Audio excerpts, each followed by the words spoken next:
రాకపోకలు స్తంభించాయి. వాహనాలను పిఠాపురం ప్రధాన కూడలి సమీపంలో ఆపేసి అచ్చంపేట జంక్షన్ మీదుగా మళ్లించారు. విశాఖ నుంచి కాకినాడ వెళ్లే వాహనాలను కత్తిపూడి జాతీయ రహదారి మీదుగా పంపుతున్నారు. పిఠాపురం గొల్లప్రోలు రహదారి మీదుగా కేవలం భారీ వాహనాలు మాత్రమే పంపిస్తున్నారు.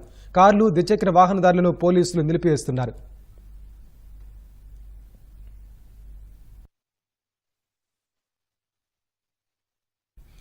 గొల్లప్రోలు, కొత్తపల్లి మండలాల్లోని పొలాలు నీటిలోనే నానుతున్నాయి.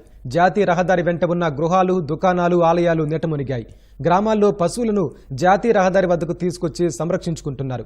గొల్లప్రోలు మండలంలోని జగనన్న కాలనీ, సూరంపేట, ఎస్సీపేట, పిఠాపురం మండలంలోని రాపర్తి, రాయవరం, ప్రతిపాడు, కొత్తపల్లి మండలంలోని ఇసుకపల్లి, నాగులపల్లి, రమణక్కపేట గ్రామాలు నీటమునిగాయి.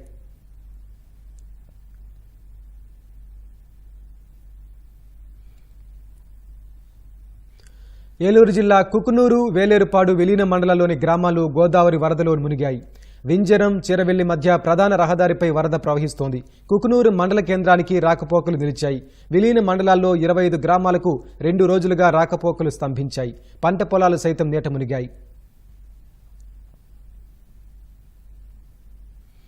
ధవళేశ్వరం వద్ద రెండో ప్రమాద హెచ్చరిక కొనసాగుతోంది. సముద్రంలోకి సుమారు 15 లక్షల క్యూసెక్ల వరద నీటిని విడిచిపెడుతున్నారు.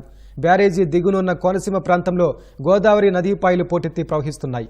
కనకాయలంక, బూరుగులంక, ఆనగాలంక, అరిగిలవారిపేట, పెదపొడిలంక, అయోధ్యలంక, పెద్దమలంక, వీరవల్లిపాలెం, ఐనవెల్లిలంక ప్రజలు పడవల్లో రాకపోకలు సాగిస్తున్నారు.